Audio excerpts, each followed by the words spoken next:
Jadi biar bagaimanapun perihal orang melakukan ibadah, mayyamal, bagi siapa orang yang melakukan suatu perbuatan amal berdasarkan indas syar'iyyin bila ilim, tapi nggak ada ilmunya, maka amaluhu mardudatun la tuqbal. Jadi konsep ibadah, hubungan mabainal abid wal ma'bud, itu garis penghubungnya, garis penyambungnya, yang menuntunnya adalah ilmu. Nah, ilmu yang dimaksud di sini, kalau bicara ilmu kan umum. Ilmu itu ada dua kaidah. Ada kaidahnya ilmu sebagai menjawab masalah, dan ada pula kaidahnya ilmu sebagai intisyab wal iqtidah. Makanya kalau sudah bicara tentang perihal manusia dalam kehidupannya dalam dunia, maka manusia itu tidak lepas dengan masalah. Dan masalah itu pasti membutuhkan jawaban. Sekecil atau sebesar apapun orang bicara tentang masalah pasti membutuhkan jawaban. Nah, jawabannya adalah ilmu. An-Nabi sallallahu alaihi wasallam dalam pengendawuhnya, man arada dunya, bagi siapa orang yang menginginkan menghendaki perjalanan hidupnya untuk meraih hasil tentang keduniaan, fa'alaihi bil ilm, maka wajib atasnya untuk mengerti, memahami tentang ilmu. Wa man arada al-akhirah, dan bagi orang yang menghendaki perjalanan hidupnya untuk ke akhirat, fa'alaihi bil ilm. Wa man aradahuma, dan apabila menghendaki kedua-duanya, fa'alaihi bil ilm, kedua-duanya pun dengan ilmu. Cuman yang menjadi masalah pada saat ini, ruh kita kan dibungkus oleh jasad. Pada saat ini ruh kita, baik yang dunal balik atau fokal baligin, itu tidak lepas ruhnya dibungkus oleh jasad. Tinggal isbat, pengakuan. Apa pengakuannya? Anta'budullaha ka'annaka tarahu fa illam takun tarahu fa innahu yarak. Bagaimana kamu mengisbat di dalam meyakinkan bahwa Tuhannya adalah Allah dan bahwa risalatullah adalah baginda yang mulia Nabi Muhammad Rasulullah SAW. Sebab biar bagaimanapun tentang perihal ibadah berkaitan mabainal abid wal ma'bud, dan itu tidak lepas dengan kontrol ilmu. Nah, ilmunya inilah, karena ilmu itu ada yang menyimpan pada ruh yang dibungkus oleh jasad, ada juga ilmu yang memang dibawa oleh ruh tanpa jasad. Kita melihat barang bukti, kita masih hidup nih, ya hidupnya kita ya antang-antang aja, baik-baik aja.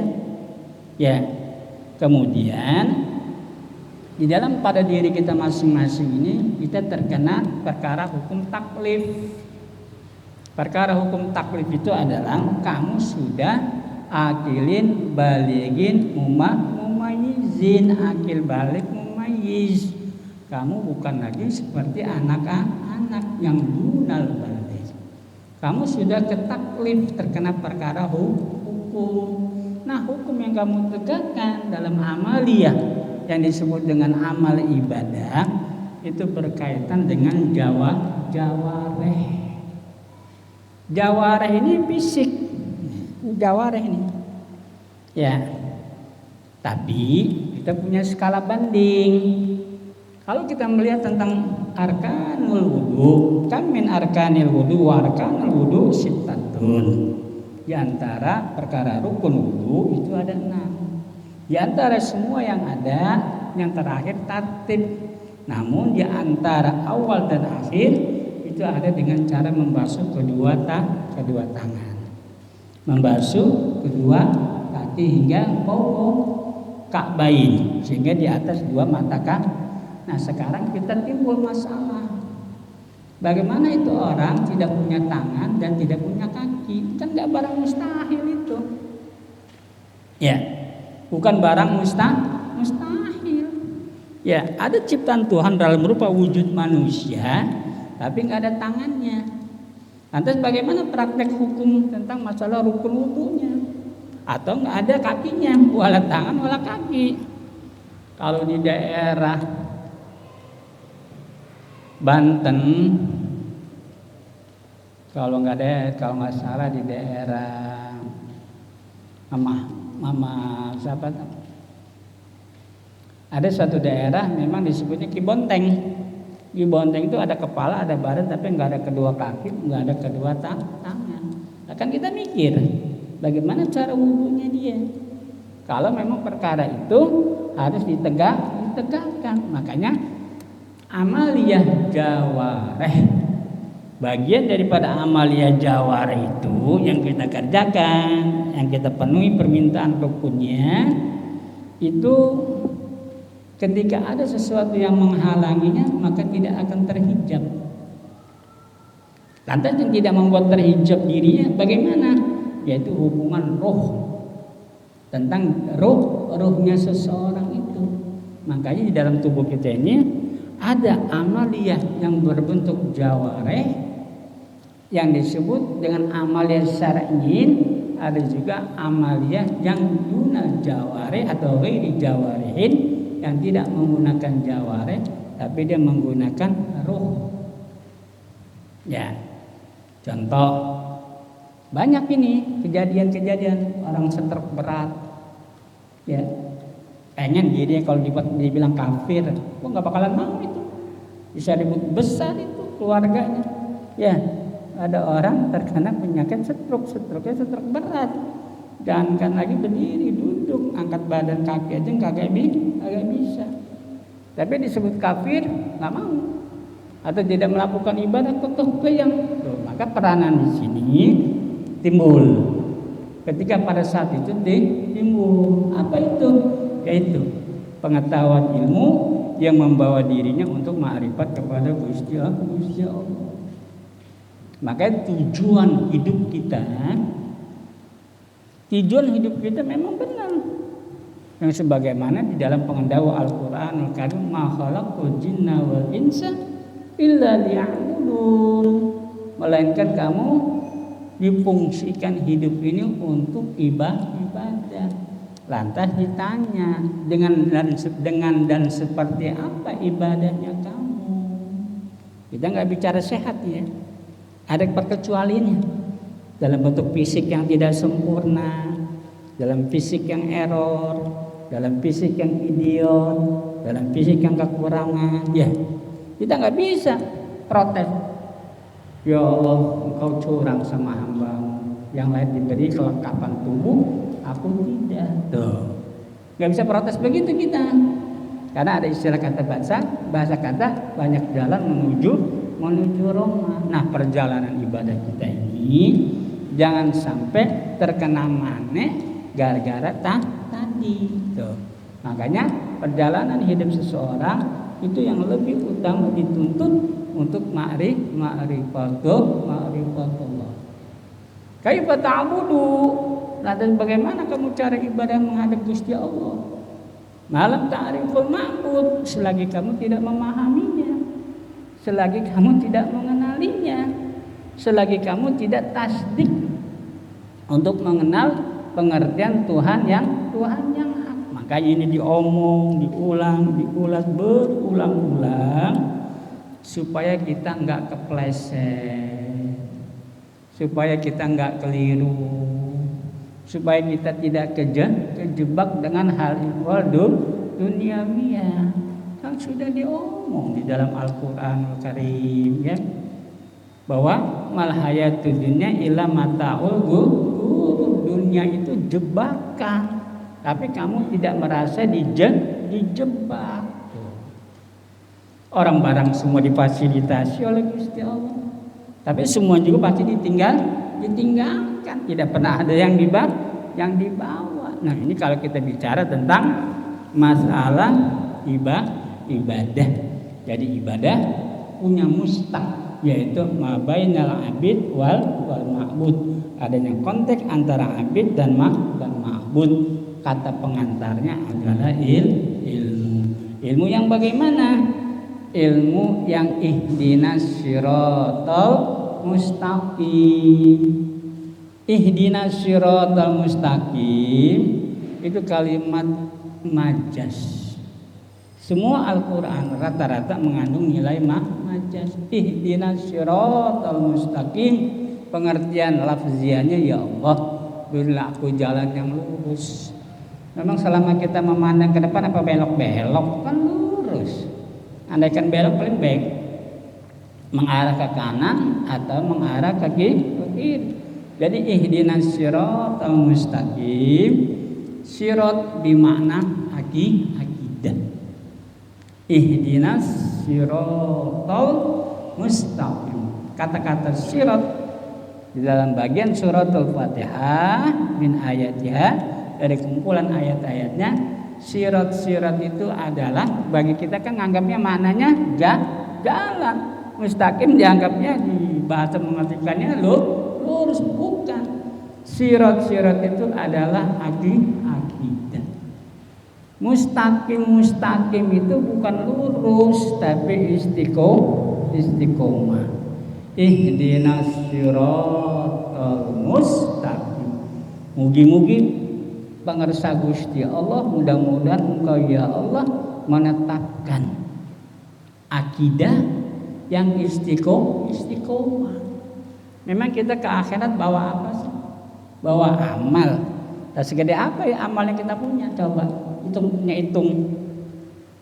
Atau dia mau orang yang senang sedekah, coba aja kita antri ke rumahnya dari pagi, siang, sore, malam. Bohong kalau nggak tutup pintu. Ya. Apa nggak hebatnya orang baca Quran, zikir? Tapi kalau berterus-terus, continue terus nggak putus-putus, apa nggak pegel itu? Ibarat kata. Nah, oleh karenanya pengertian kalimat ihdinas siratal mustaqim, semoga Engkau ya Rabb menetapkan akidah yang istiqomah. Jadi memang istiqomahkan akidah ini bukan barang sepele, barang sulit. Sulitnya luar biasa sampai dikinayah. Bagaikan orang menyeberangi jembatan siratal mustaqim, bagaikan rambut sehelai dibelah 7. Nah ini kan barang mustahil.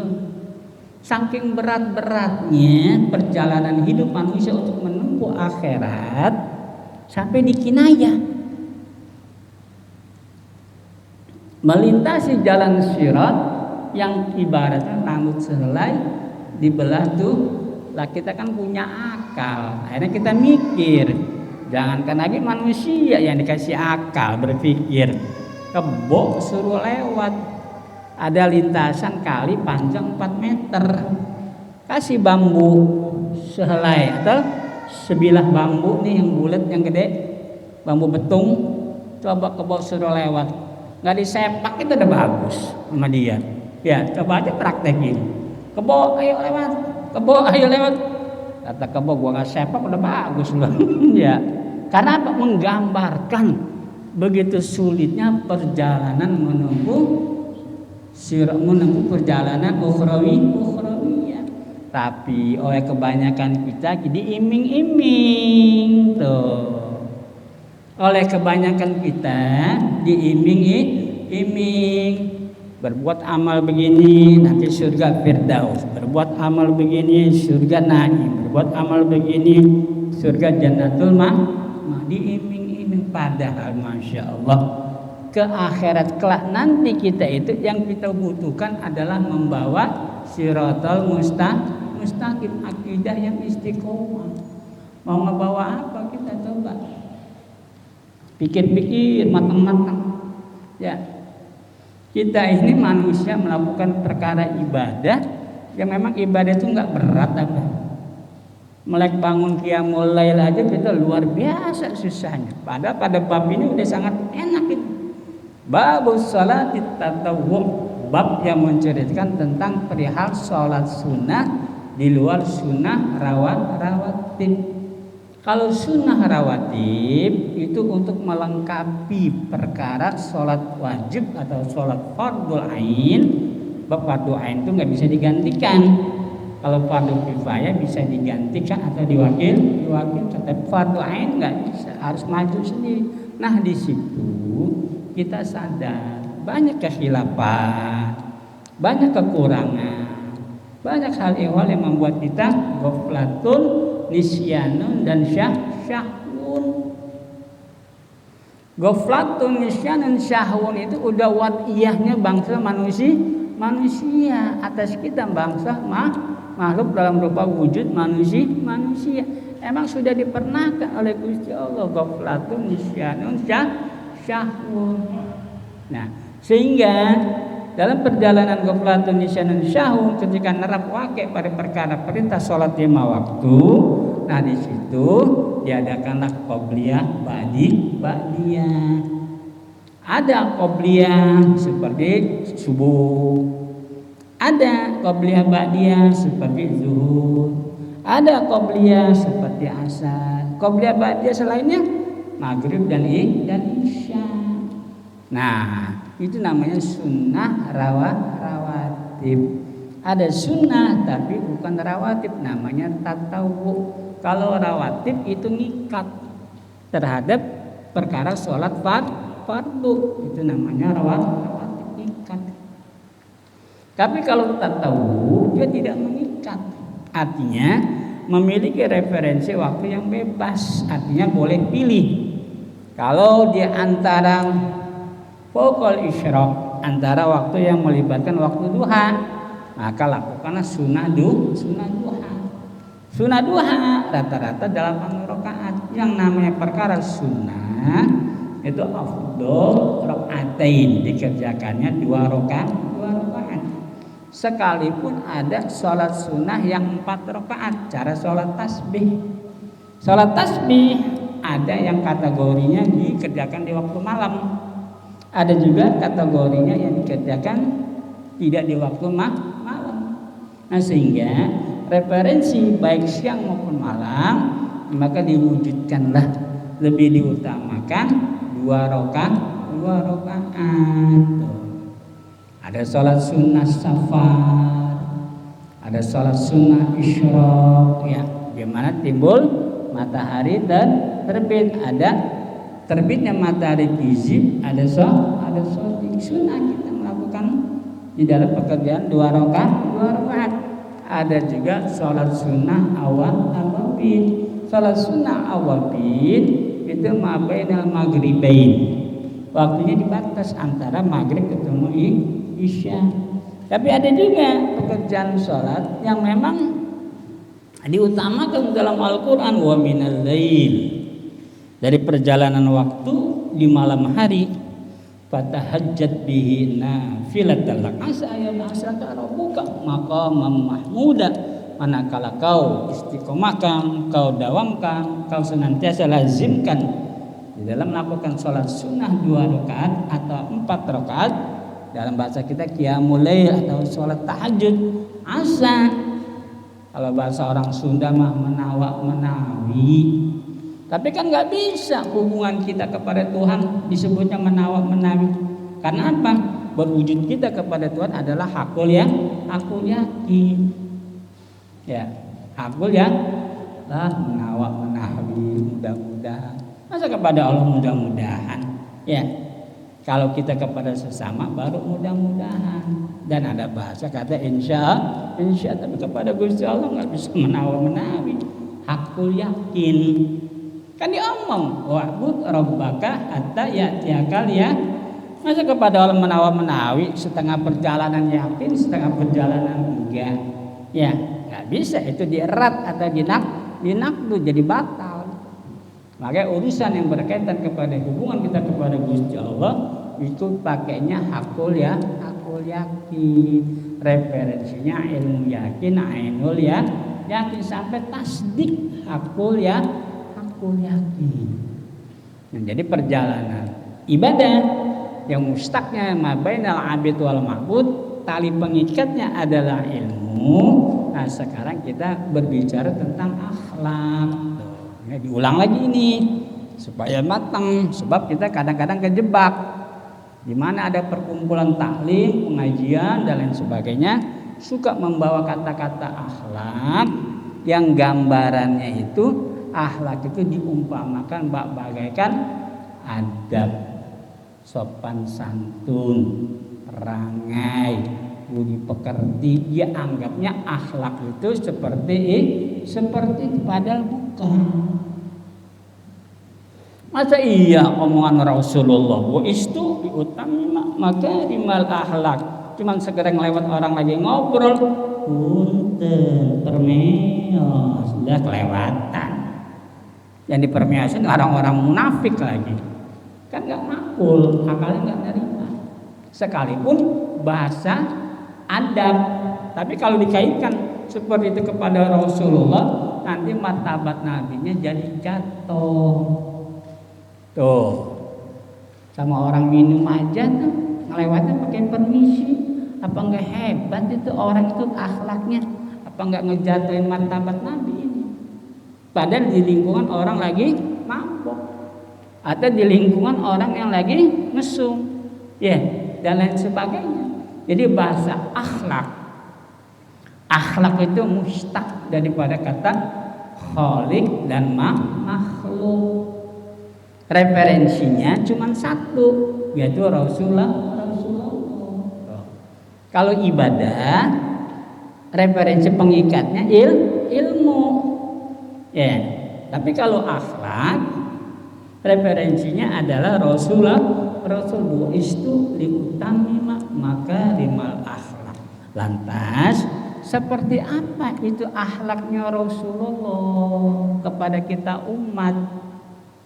Nah sekarang kita lihat nih badan kita masing-masing. Di kepala ada 4. 1 mata, kedua hidung, ketiga telinga, keempat mulut. Nggak ada satu aja apa nggak gelagapan kita, ya. Nggak ada satu aja matanya nggak ada. Nggak tahu mana yang merah mana yang biru tuh warna duit, ya. Atau kita dikasih budek, ya. Dikasih budek, tidak ada kenikmatan. Atau hidung kita hilang rasa. Ya, pernah kan kejadian COVID diantaranya hilang rasa, atau mulut nggak bisa ngomong, maaf kata, gagu, atau yang lainnya nggak ada kenikmatan. Tapi semua yang ada semua yang ada yang diberikan oleh Gusti Allah Taala yang disebut khamsatul hawasi, mata, telinga, hidung, mulut, kedua tangan, kedua kaki, itu adalah alat sambung. Itu adalah alat sambung kepada kita yang statusnya makhluk. Untuk apa? Andai kata kamu pakai itu menyembah Gusti Allah, nggak bakalan nyambung. Kalau kamu ibadah kepada Gusti Allah pakai itu, pakai mata, pakai telinga, nggak bakalan nyambung. Karena apa nggak bakalan nyambung? Memang seperti apa kamu melihat Tuhan? Berwarna, berbentuk, bersinergi, atau seperti apa? Ini mata-mata indah ini, ya, bukan mata belekan, atau bukan mata ikan peda, bentar-bentar ngantuk tidur, bentar-bentar ngantuk tidur. Kita mata-mata sehat. Kaifa ta'budu? Lantas seperti apa kamu menyembah Tuhan untuk mengerti Tuhan yang kamu lihat? Kalau kamu ibadah pakai ini, nggak nyambung. Aneh bin ajaib ini. Ya, yang disembah Tuhan, yang sebutannya Allah, maka Allah disebut bukan dipanggil. Karena Allah Ta'ala laisa isman. Allah bukan isim tapi asma. Bagi Allah yang asma disebutnya bukan dipanggil tapi disebut. Kalau kita dipanggil, coba panggilin tuh si Udin, coba panggilin itu si Ali, coba panggilin tuh si Habib, tuh namanya dipanggil.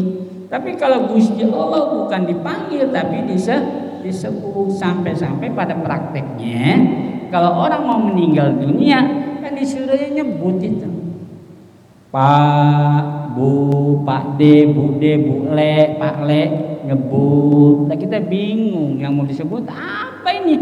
Semasa hidup nggak pernah mengerti ngaji untuk mengenal Tuhan. Apa nggak ngelayap itu pikiran?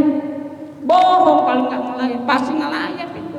Ya, yang kepikiran harta, sesuatu yang menjadi daya tarik bagi dia. Aneh bin ajaib. Kita dilengkapi oleh Gusti Allah yang disebut dengan khamsatul hawasi, 5 indera, tapi nggak bisa tembus untuk kaidah zat wajibul wujud. Maka datanglah Rasulullah bu'istu. Rasulullah datang, bu'istu, akulah yang menyambungkan nantinya mabainal khaliq wal makhluk, untuk referensi si hamba atau si umat menyembah kepada Gusti Allah. Sebab Allah Ta'ala laisa jirman wa laisa jisman. Allah tidak berbentuk dalam bentuk rupa, model, motif, corak, gaya atau sesuatu, dan juga Allah Ta'ala laisa jisman, bukan jirim, bukan jisim, bukan barang konkret, bukan barang abstrak. Kalau kita menemukan barang abstrak masih bisa kita hayal-hayalin itu, ya. Kamu pernah melihat pelangi? Nggak pernah sih, tapi ada lagunya. Pelangi-pelangi, alangkah indahmu, merah, kuning, hijau, di langit yang biru, pelukismu agung, siapa gerangan? Pelangi-pelangi, ciptaan Tuhan. Bisa kita hayalin. Tapi kalau Tuhan yang disebut kok ada zat wajibul wujud bagi Allah, coba kamu hayalin, gak tembus itu. Terus kamu ibadah nih, ya, sampai ngejengking tarang sampai hitam, ya, ibarat kata sampai kapalan mata kakinya, yang kanan sama yang kiri, kan kapalan kaki kita tuh, banyakan sila, ya, apa nggak kapalan itu ibaratnya, ya. Kemudian yang kamu sembah Tuhan bagi Islam disebutnya Allah. Nanti ditanya, kaifa ta'budu? Ini PR besar ini. PR besar sampai diturunkan dalil. Apa itu dalilnya? Nas Quran dan nas hadis, itu dalil itu. Enggak cukup nas Quran, enggak cukup nas hadis untuk mengenali manusia kepada Tuhannya, sampai Allah wujudkan persada dunia, ada daratan, ada lautan, ada langit, ada bumi. Kan aneh. Bumi sama dunia, bumi bisa ditunjuk, tapi dunia coba kita tunjuk. Ya fulan ta'al, coba tunjuk mana itu dunia. Tangan kita bengkok-bengkok itu, kemana larinya dunia tuh? Tapi kalau ditanya, ya fulan, tunjuk bumi, ya kita tinggal tanya, yang datar, yang ngegunduk, apa yang cekung, no, kan enak. Coba akhirat tunjuk, nggak bisa. Dunia wa ukhron, dunia dan akhirat nggak bisa ditutup. Tapi kalau bumi dan langit itu paling cepat kita, nggak pakai telunjuk, pakai kelingking juga bisa. Mana langit? No. Mana bumi? No. Ya. Nah, ini pengetahuan ilmu yang begini, ini yang diajarkan oleh Rasulullah. Sampai dikeluarkan nas Quran, nas hadis. Nggak cukup dengan nas Quran dan hadis, sampai Allah wujudkan dalil. Beda nas dengan dalil, beda. Kalau nas itu barang suci. Mana ada kitab Al-Quran nggak disebut kitab suci? Coba tanya. Ya fulan, ada Al-Quran, mau Al-Quran, ada kitabun suci li umat Rasulih. Ini kitab Al-Quran, kitab suci atas umatnya Nabi Muhammad. Hadis pun demikian, terucap dari lisan orang yang suci. Itu namanya nas. Tapi kalau dalil di luar Quran dan di luar hadis, yang disebut dengan bahasa nas, apa itu? Sesuatu yang menunjukkan kekuasaan Gusti Allah. Langit, bumi, mabainas sama'i wal ard, termasuk air, udara, dan semua itu namanya dalil yang menunjukkan ada wujudnya bagi Allah Ta'ala. Kalau sudah ketemu dalil, lantas ditanya, mana nasnya? Oh, nyambung berarti. Ya, orang ditanya dalil, kemudian ditanya mana nasnya. Fi ayati hadza kaza wa kaza, fi surah kaza wa kaza. Qala Rasulullah, qala diterang itu namanya nas. Jadi ngajinya nyambung. Beda, tahu membedakan mana nas baik Quran hadis, mana dalil. Ya, nah sekarang ada bahasa kata akhlak. Kita kebingungan ini nyembah Tuhan yang sebutannya ada. La ma'bud bihaqqin fil wujud illallah. La ilaha illallah. La terus ya sampai ditorekotin. Illallah, illallah, macam-macam. La ilaha illallah, la ya, apalagi daerah kulon nih. Kalau nggak keras tarikan la ilaha illallah itu kurang afdol itu. Ya. Coba tanya kayak kulon ibaratnya. Kalau sedang membicarakan tentang perjalanan tarekat Qadariyah Naqsyabandi, itu tarekat juga banyak macam, Syadziliyah, Syatoriyah, ya banyak itu. Tapi semuanya perjalanan tarekat itu tidak ada perjalanan, semua perjalanan tarekat yang khurut, yang keluar di daerah yang khurut atau keluar daripada kaidah zat wujubul wujud. Semua mengarah kepada mana hakikat, cuman beda kaifiyat. Nah, sekarang ada kalimat akhlak.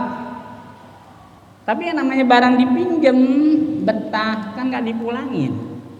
Kebiasaan kita kan begitu. Barangnya enak, bagus, kita senang, kita pinjam. Cari pasaran susah ada jualannya, duit kagak gablak. Kan akhirnya apa? Kan malas ngulangin kita. Ya. Kita sudah minjem tapi malas ngulangin. Yang semestinya barang pinjaman harus dipulang. Kita minjem kata, di antaranya kata akhlak satu, di antaranya kata soleh. Coba aja perhatiin. Nah, kamu bapak doakan ya, biar kamu jadi anak yang soleh. Amin. Terima kasih bapak. Coba kamu berangkat ke rumahnya Pak Haji, ke rumah Ustadz, ke rumah Kiai, minta didoakan. Assalamualaikum. Nah, Udin dari mana? Ini saya suruh bapak suruh kemari minta doa. Oh, bapak doain, Pak Haji doain biar jadi anak soleh. Nah, kita nggak ngerti nih. Kok tiba-tiba ada kata soleh? Ya, tapi kan harapannya begitu. Orang yang selalu taat ibadahnya, rajin ngajinya, tidak melakukan hukukul walidain, wasumma birrul walidain, kemudian yang lain-lainnya. Nah, ini harapan orang nyebut kata-kata soleh. Sedangkan kata-kata soleh itu punya lelawanan kata. Apa itu? Supaya kamu tidak musyrik, tidak murtad, tidak musyrik, tidak murtad dan tidak kufur, jadilah kamu orang soleh. Berarti soleh punya lelawanan kata. Ya, lawan katanya itu tuh musyrik, murtad, kufur, itu lawan kata soleh. Cuma kita asumsinya menyebut kata soleh, iming-imingnya yang rajin ngajinya, yang rajin sholatnya, yang nggak ngebohong, taat, patuh, ya tidak melakukan mesum atau sesuatu yang dicela oleh agama maupun dalam tradisi adat keluarga dan kehidupan lingkungan. Oh, ini anak-anak soleh.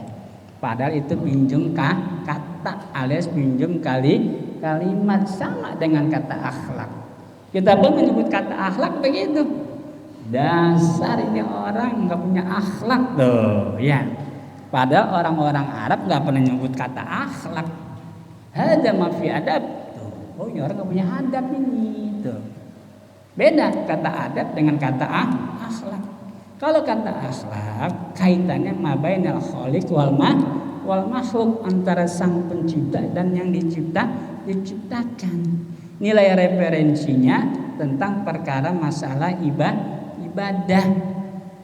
Wa'bud rabbaka hatta ya'tiyakal yaqin. Kamu berpotensi untuk melakukan ibadah kepada Gusti Allah hakul yakin.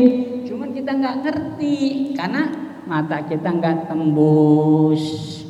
Coba selama umur kita sekarang nih, pernah ngelihat rupa, model, motif, corak Tuhan yang kita sembah, yang kita sebut Allah? Coba dibayang-bayang. Barangkali punya bayangan dalam mimpi, oh Allah itu begitu ya. Musyrik kita, nyamain.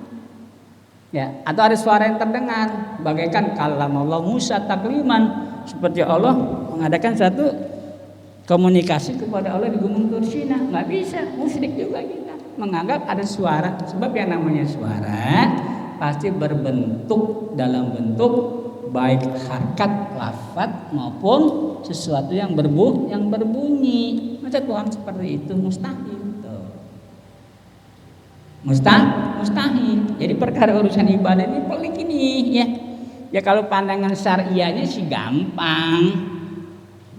Arkanus sholat sekian, arkanul wudu sekian, syarat menegakkan sholat harus begini, gampang lah. Karena ada catatannya berdasarkan mazhab masing-masing. Baik mazhab Imam Malik bin Anas, Imam Ahmad bin Hanbal, Imam Hanafi atau Imam Ahmad bin Idris Asy-Syafi'i, ada petua bimbingan di dalam menegakkan amalia syariahnya. Tapi kalau urusan bicara hakikat mengerti tentang Tuhan, itu nggak bisa, harus ditangani oleh Rasulullah yang disebut dengan bahasa akhlak. Jadi akhlak adalah mustaq. Pengertian dari pengertian Khalik sang pencipta, kemudian makhluk yang diciptakan. Kemudian kamu diperintah wa'bud. Lantas seperti apa kamu melakukan ibadahmu kepada Tuhan yang disebut Allah? Ini bukan perkara gampang ini. Pernah nggak dengar pengajian begini di tiap-tiap majelis? Hatta di Islamic Center nggak pernah kalimat begini keluar. Coba aja cari. Atau di mana saja di Al-Mukarramah nggak ada kalimat begini. Ya mungkin baru dengar di Betul Huda kali ya. Ya, Rasulullah sebagai tali penyambung mabainal khaliq wal makhluk, supaya kita wa'bud, melakukan satu pengabdian diri kepada yang diidamkan, yaitu Gusti Allah. Tapi kan nggak bisa pakai jawareh, nggak bisa pakai pola badan kita yang ada begini. Lantas makainya pakai apa tuh? Masa iya kita nggak bicara sambungan ke atas? Kamu diperintah dalam syariahnya untuk melakukan ibadah. Lantas ibadahnya kamu kepada Gusti Allah itu pakai apa itu? Apa nggak kelengar ini? Ya, apa pikir-pikir? Pernah diajarin kita cara nemu ibadah supaya kita melakukan satu amal ibadah tapi tasdik. Tapi tasdik, tidak ada hijab bainana wa bainallah, antara kita sama Gusti Allah nggak ada hijab. Lantas bagaimana pakaiannya? Pakai ilmu Rasulullah. Lantas ditanya lagi, supaya ibadah kita nyambung kepada Gusti Allah, ma bainana wa bainallah, antara kita dan Gusti Allah, pakainya ilmu Rasulullah. Lantas seperti apa Rasulullah mengajarkan kita untuk melakukan pengabdian diri kepada Gusti Allah? Itu pakai kaidah hukum. Pakai kaidah hukum. Apa itu hukumnya? Yang disebut kaidah hukum wajib, mustahil, jaiz. Yang disebut kaidah hukum wajib, mustahil, jaiz, cuma 3. Enggak wajib, ketemunya mustahil. Di luar antara wajib dan mustahil perkaranya jaiz. Kullu ma siwallah jaizun, di luar zat kaidah wajibul wujud adalah perkaranya jaiz. Aneh bin ajaib ini. Ya, perkara jaiz kita kudak-kudak, kita kejar-kejar tuh, apa enggak sembraut itu pikiran kita? Bohong kalau enggak sembraut. Makanya Al-Qur'an turun memberikan petunjuk. Ala inna auliya Allah la khaufun alaihim wa la hum yahzan. Kalau kamu ada tegak lurus pada jalan yang disebut inna auliya Allah la khaufun alaihim wa kamu akan diangkat, kesusahnya akan dikurangi, kebingungannya akan dikurangi, galaunya akan dijauhkan. Segala hal ihwal hiruk pikuk yang nyangkut, yang nempel dalam pikiran otak kita ini oleh Gusti Allah dikurang. Bukan yang nggak ada, tapi dikurangi, tidak menjadi beban. Tapi kan selama ini kan menjadi beban. 5 waktu dikerjain, Bahasa kata berjamaah sop paling pertama, sampai-sampai Nabi mengatakan, "Lau ta'lam ummati ma fi sofil ula." Kalau umatku tahu tentang perkara sop yang pertama dalam barisan salat, wah, iming-imingnya udah banyak tuh. Ya. Tapi nggak ngerti tentang ada zat wajibul wujud dengan pemakaian hukum yang wajib mustahil jaiz, tetap mardud ditolak. Hati-hati nih kita orang Islam ini. Jangan nganggap sepele tentang bab ilmu. Ya, kadang-kadang kan kita kan nganggapnya sepele. Udahlah, yang penting aja dapat berkah. Amin amin ya rabbal alamin. Pulang bawa berkat. Kan dianggapnya cuma segitu itu. Ya kalau cuma berkah segini ya nggak perlu pakai nabi. Nabi nggak perlu diturunin ke alam dunia, nggak perlu. Ya nyelonong aja bisa kita. Tapi ini aneh bin ajaib. Sampai nabi diturunkan ke muka bumi itu di zaman zahiliyah, zamannya di zaman zahiliyah. Ya, apa nggak luar biasa ini pengertian ini? Pengertian kita untuk ngehidmah diri kepada agama yang kita teguhkan. Kalau nggak pakai sandingan dari Rasulullah kita keliru dan nanti ini. Kalau nggak pakai sandingan Rasulullah. Makanya berulang kali diingat, hati-hati, ini dunia sudah banyak fitnah, sudah banyak perkara-perkara yang sudah khuruj atau keluar dari kaidah yang salafun saleh.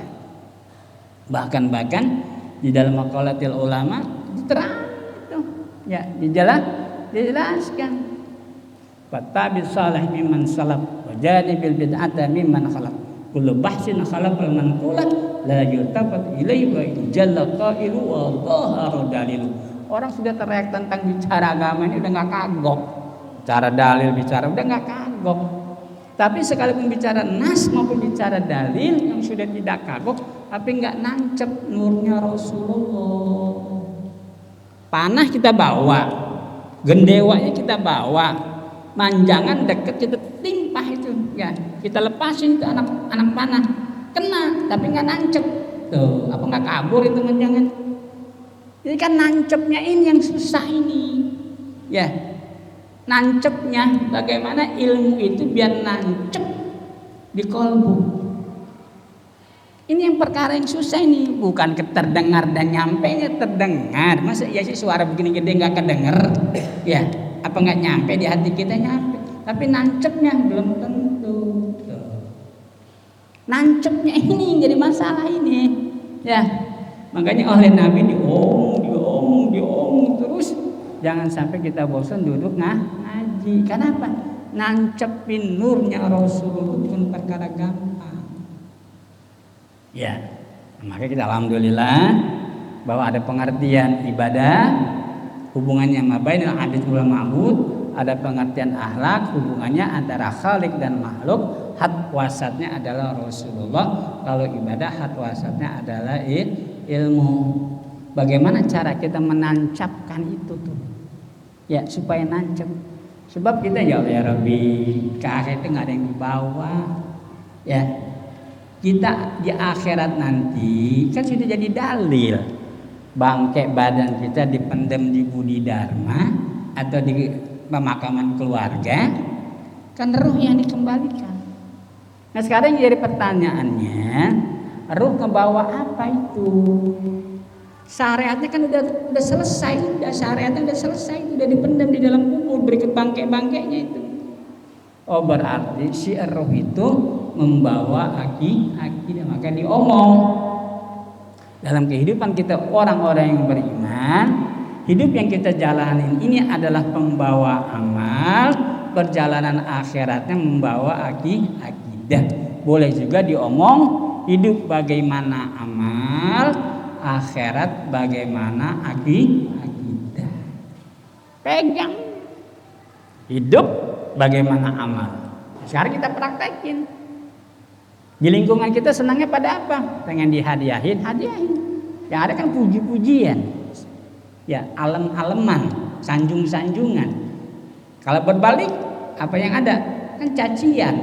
Jadi hidup bagaimana amal. Tapi akhirat tuh nggak bisa kita membawa akhirat bagaimana amal, akhirat bagaimana akidah. Ini pegang ini, ya harus bisa dipisahkan. Makanya tarbiyatil salafun saleh, orang-orang soleh terdahulu yang ditarbiyah itu adalah akidah. Referensinya banyak macam. Bagaimana kamu bersikap jujur, tutur kata yang baik, yang sopan, yang itu adab semuanya. Kategorinya adab, ya. Bagaimana adab kamu berpakaian yang baik menghadap kedua orang tua, berpakaian kamu ketika kamu ibadah, itu kan kategorinya adab, bukan akhlak. Tapi akhlak adalah menjadikan satu perjalanan ibadah kamu supaya tasdik kepada Gusti Allah, membawa ilmunya Rasulullah. Biar bagaimanapun urusan ibadah, sekalipun tenarnya seseorang melakukan satu perkara ibadah, kalau nggak pakai ilmunya Rasulullah itu mardut, itu ditolak itu. Ya, karena bagaimanapun juga kita ini melakukan satu perihal ibadah adalah menegakkan kalamnya Rasulullah. Adapun anak tangga adalah orang-orang alim. Hitungan bagi kita masyarakat disebutnya ada ustaz, muallim, romo, ajengan, kiai, abah, sesuai panggilan daerahnya masing-masing. Ya, tapi tetap jujutannya adalah kepada Sayyidil Wujud. Laula Sayyidil Wujud, kalau kamu nggak paham ngerti tentang Sayyidil Wujud, tegasnya Rasulullah SAW, apapun upaya kita dalam melakukan ibadah tetap mardut, nggak bisa. Ulama ngelebihin Rasulullah, nggak bisa.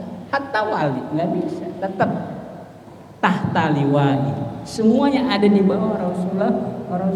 Nah makanya bahasa istilah kata orang kulon mah nyolong badek, kita ambil dulu ke atasnya dulu nih Rasulullah. Karena apa? Hati-hati istihza, hati-hati kalau datang umur ngedadak. Ya, jangan kita kekoreh di bawah, ke Nabi kita nggak kekoreh, datang ajal, lah semaput urusannya kita.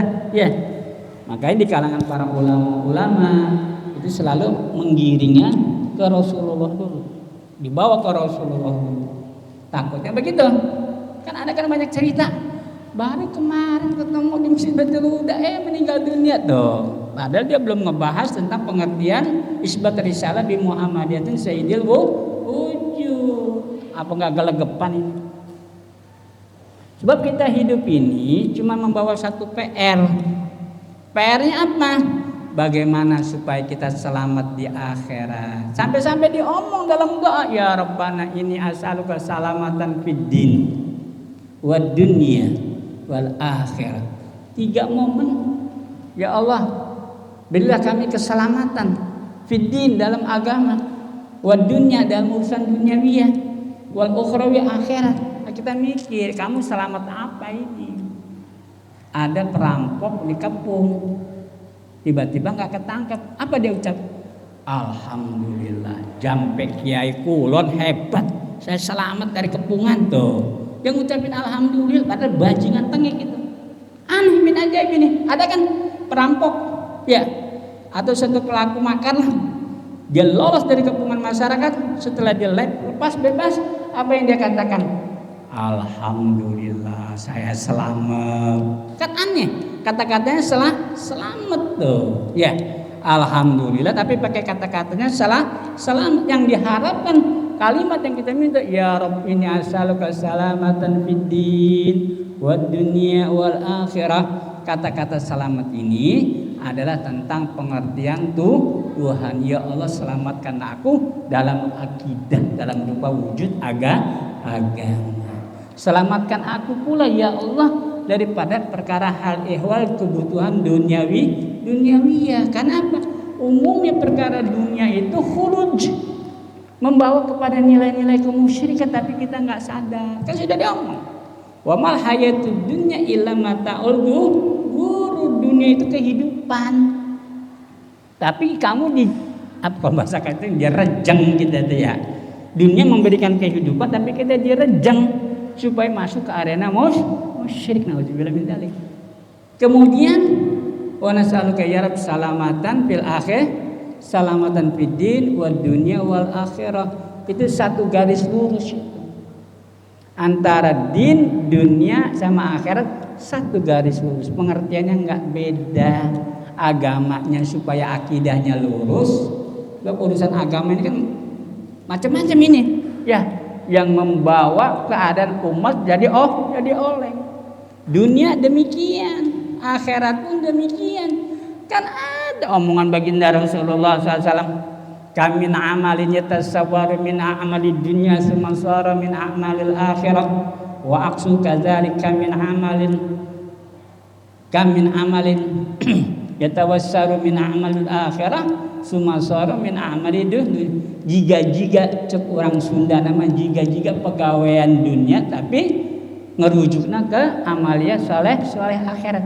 Jiga-jiga amalia akhirat tapi ngerujukna karena amalia kemafsadatan. Inilah yang perlu kita jelikan, yang kita perlu fanatikan.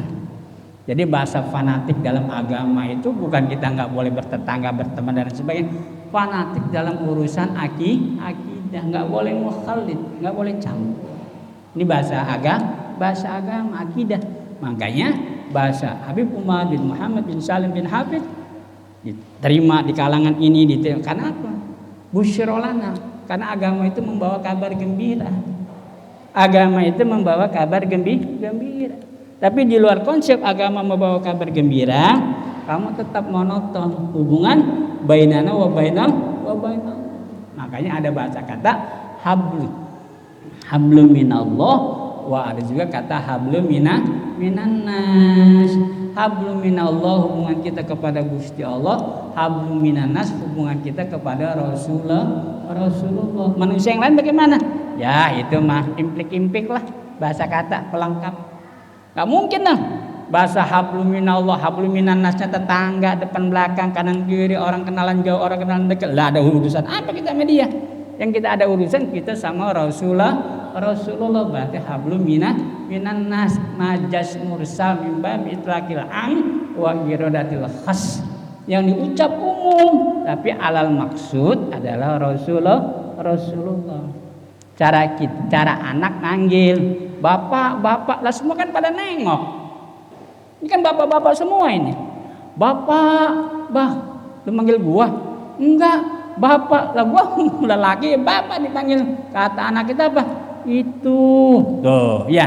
Namanya majas mursal, yang diomong bapak kalimat umum, tapi yang dimaksud seseorang yang ditentu, namanya majas mursal min babi itlaqil am wa iradatil khas. Nabi baru kata hablum minannas, tapi yang dimaksud adalah Rasulullah. Hablum minallahnya ke Allah, hablum minannasnya ke Rasulullah, baru nyambung. Mudah-mudahan ikhwan jamaah rahimakumullah. Jadi perjalanan bab salat tatawuf sudah rampung. Ada dua kaidah pengertian, ada sunnah rawatib yang berkaitan dengan sunnah, berkaitan sunnahnya itu dengan sholat fardu alias fardu ain ya, yang tidak boleh digantikan, dan juga ada sunnah yang di luar fardu ain namanya tatawuf. Adapun jumlah kaifiatnya min aqal, paling kecil nilai sunnah itu adalah 2 rakaat termasuk di dalam sunnah yang dikerjakan pada setiap tahun, yaitu sunnah Ramadan. Hukumnya sunnah muakkad, tapi dia termasuk dalam kategori tatawuf, ya, termasuk Idul Fitri, Idul Adha, dan semua nilai kesunahan itu bermartabatkan sebagai sunnah tatawuf. Mudah-mudahan yang bermanfaat dan senantiasa Allah berikan rahmat, putuh, taufik dan hidayahnya, dan kita selalu diberikan rahmat dan ridhonya. Amin. Allahumma ya rabbal alamin. Bismillahirrahmanirrahim. Bismillahirrahmanirrahim. Alhamdulillahi rabbil alamin arrahmanir rahim maliki yaumiddin. Iyyaka na'budu wa iyyaka nasta'in. Ihdinas siratal mustaqim siratal ladzina an'amta 'alaihim ghairil maghdubi 'alaihim waladdallin. Ya rabbi hafil Fatihah Fatihah. Allahumma ya barijal hamdi, Allahumma ya kashifal ghammi, Allahumma ya man ya'lam bi warham, ya nafi'al bala ya Allah, ya dafi'al bala ya Rahman, ya dafi'al bala ya Rahim. Allahumma hdina fi hudak waj'alna mimman yusari'u fi ridhak wa la tuwallina waliyan siwak. ولا تجعلنا ممن خلق أمرك وعصى. حسبنا الله ونعم الوكيل. لا حول ولا قوة إلا بالله العلي العظيم. ربنا يا كريم آتنا في الدنيا حسنة وفي الآخرة حسنة وقنا عذاب النار. وصلى الله على سيدنا محمد النبي الأمي وعلى آله وصحبه وسلم والحمد لله رب العالمين. Sekian, assalamualaikum warahmatullahi wabarakatuh.